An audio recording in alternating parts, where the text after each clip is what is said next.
So I want you to tell me if what I found and bought here a couple days ago is a true one-of-a-kind find, a steal, or is this thing a bust? I mean, is it even worth what I paid, which is not a lot. I want to know what you guys think. I'll tell you what I think, and then you could tell me whether you agree with me or don't agree with me. But I'm gonna go over kind of why I think it is worth it. This right here is my 2007 Saab 97X with the 5.3. It doesn't unfortunately have the 6.0, which I'm sure you probably, a lot of you guys know that there was a year of this model that did come with a 6-liter LS Vortec engine from GM. It is not a Saab engine, neither is this one, but this 5.3 that came in, a majority of them, does put out still 300 horsepower, so it's not too bad. I'll take it, but yeah, let's check it out. Yeah, it's got a little few scuff marks, some bugs from driving on the highway in the summer travels, but overall, surprisingly, we even still got the Saab emblem still on there. On the back it's not there, but usually these don't last. I would imagine this has been a replacement already. If it was me, I have seen Saab carbon fiber look-alike emblems on eBay for a few bucks, and kind of gives a cool look to the car with the carbon fiber. So if it was me, I'd upgrade to that. This car literally has like all the features you could ever want. I mean, it's, let me just go over the checklist here. It has a 5.3 V8. It has all leather interior, has memory seats, it has heated seats, which was pretty cool. I just found that out. Has navigation with a touchscreen, has all-wheel drive, has HID factory headlights, which are pretty cool. Has the factory fog lights, has the alloy 18-inch alloy wheels. What else am I missing here? And then I don't know if you even saw, but it has these pretty cool like luggage bars, which, I mean, it's pretty fancy. And don't mind my smudge from checking the oil the other day. Oh, look at that. So it is not perfect in here, but well, it's pretty nice. It could use a little cleanup. I haven't really touched it, given the Garrett cleanup as I usually do, you know. But overall, pretty good shape. We do have a little screw down here that, it's not a big fix, but I mean, if I keep it, I'll fix it. If not, I'll just sell it as is. Definitely a little dirty down there, but you can see the overall condition minus the glove box. The person I bought it off of had to hold up the glove box with that, which I thought was pretty funny. Haven't fixed that either.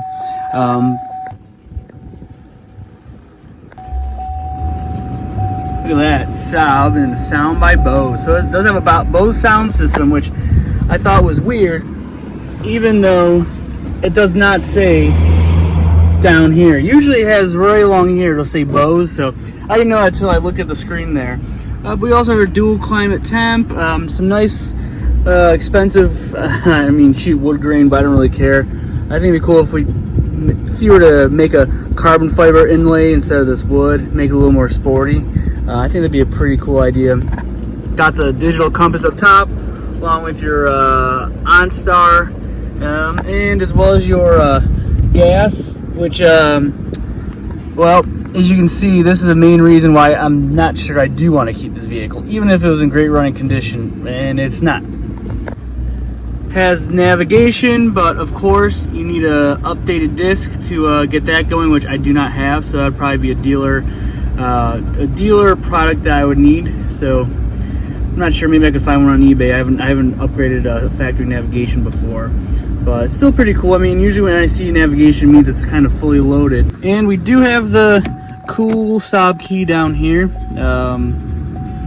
They always have that key down there, every Saab I've had so far, except with the fake Saab here, it has the regular key, or the mechanical key, where the Saab 9.3s I've had, 2003 and up, they had the chip key where you just kind of stick it in and turn it. Didn't have the mechanical teeth part to it. And what I thought would be cool is if you were to, if they were to have these two-tone kind of sports seats, like, I don't know if you've ever seen the Subaru, I guess they call it the Sabru, the WRX version of the Saab, where it's the 9.2 Aero, and they have this color, but they have a two-tone with black. I don't know if it's leather or felt or what, but it's a two-tone black with the tan here, and I think if we had those kind of seats in here, that kind of look would go good with the tan and the black inside here and kind of give that sporty look. As you can see here, it's the same thing as, has the same gauges as a Trailblazer, I think, as an Envoy. Pretty much the same gauge set, maybe just a different font. I haven't actually looked at the gauges on the other vehicles.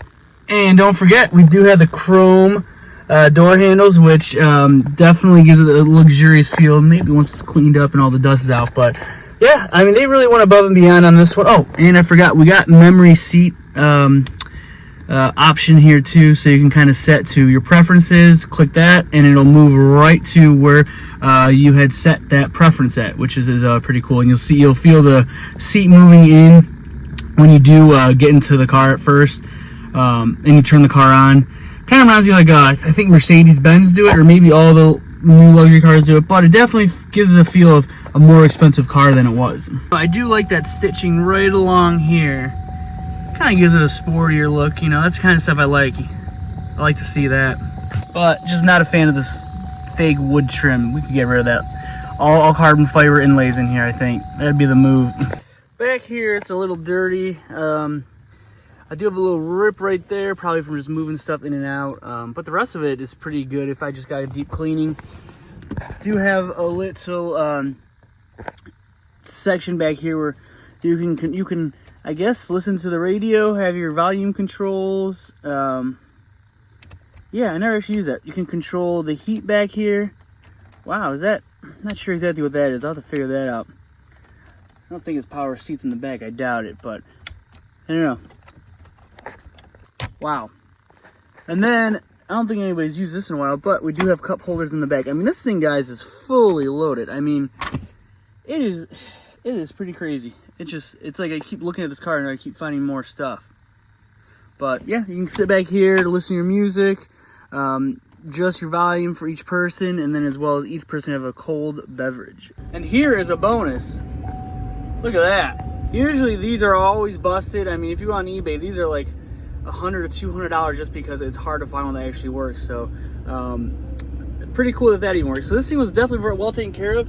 Now, if you look, which I know you're not gonna believe it, look at that. You would never believe this car is 200,000 miles. Underneath it's clean. You just saw the interior and then the body and how good a shape this thing is, and pretty much everything works. All the windows, sunroof, everything works. I can't believe it. That many miles.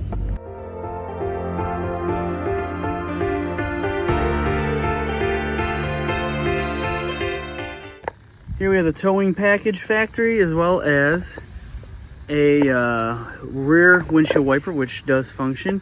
And then we also have the cool little Saab taillights with kind of looks like chrome kind of put in here. I definitely think those are a little different than the Trailblazer or the Envoy. So I just like, you know, I appreciate the little accents. And then if you notice, it doesn't have the side moldings like the Trailblazers and the Envoys, kind of makes it ugly. That runs in the middle of the door right there. This is pretty clean, pretty refined, and I like that a lot about this car, and definitely kind of makes it hard giving up. Now, the one thing I do know is I think it's back here. I actually think the tires are decent up here, maybe up here. So we do have some tire wearage on the outside here, which is not good. So usually that's something suspension related. I'm not exactly sure, but definitely either would have to look into that, fixing it, or just let the next owner, before they buy it, let them know about that issue. And I'll tell you, I've never heard of multi-mile tires. That's a new one for me. I'm guessing they're not the most expensive. Oh, and then you see, I actually just noticed that that's an issue. So that tire most likely is going to be needing replacement due to that tear. I'm not sure. It doesn't seem like it's leaking because it hasn't. I mean, I haven't put any air in this tire, and it looks pretty good. So it's another thing to note if I don't fix it, to let the next person know. Also got the fancy turn signal, so definitely another fancy little Saab touch there. All right, now you guys got to hear this thing, because for a factory exhaust, you know, V8, factory V8 in a factory car, all stock, it does sound pretty nice. I think I'll let you guys hear it.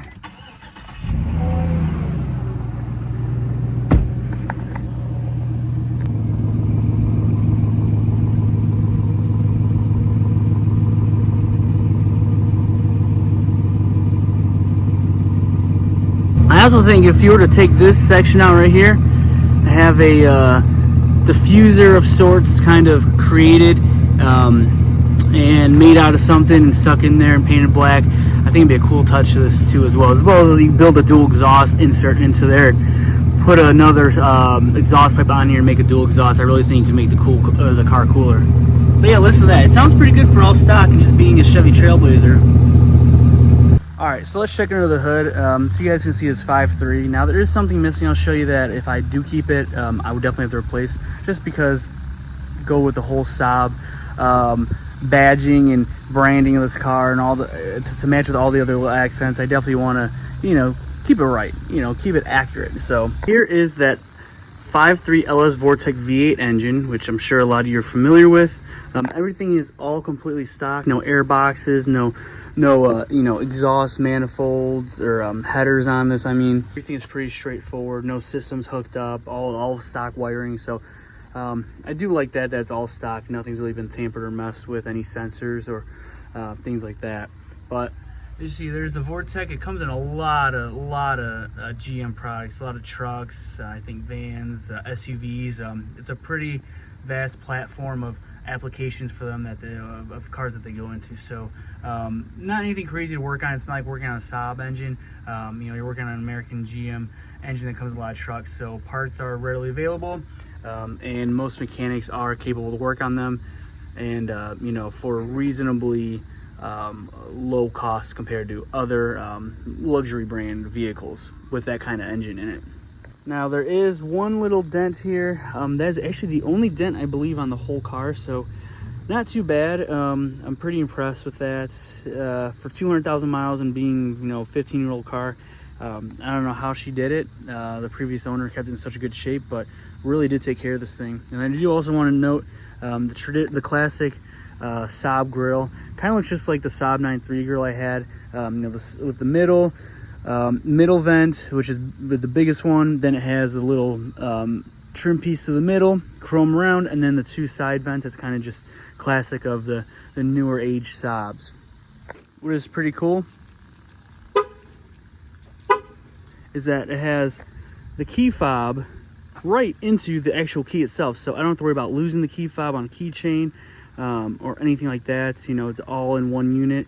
I think that's a pretty good way to do it. It's pretty practical instead of having both, because I have lost a key fob off a keychain before and just had the key, so it's good to kind of keep a nice one tight compact unit. I do think Saab was onto something with that.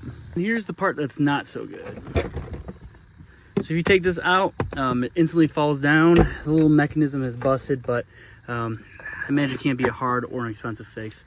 We also have things like the dashboard itself is kind of warping, so either let that go, or I don't know, you might have to replace the whole dashboard. I'm not sure how you fix that, or you know, how it's coming along there, but all the vents are intact, so not too bad.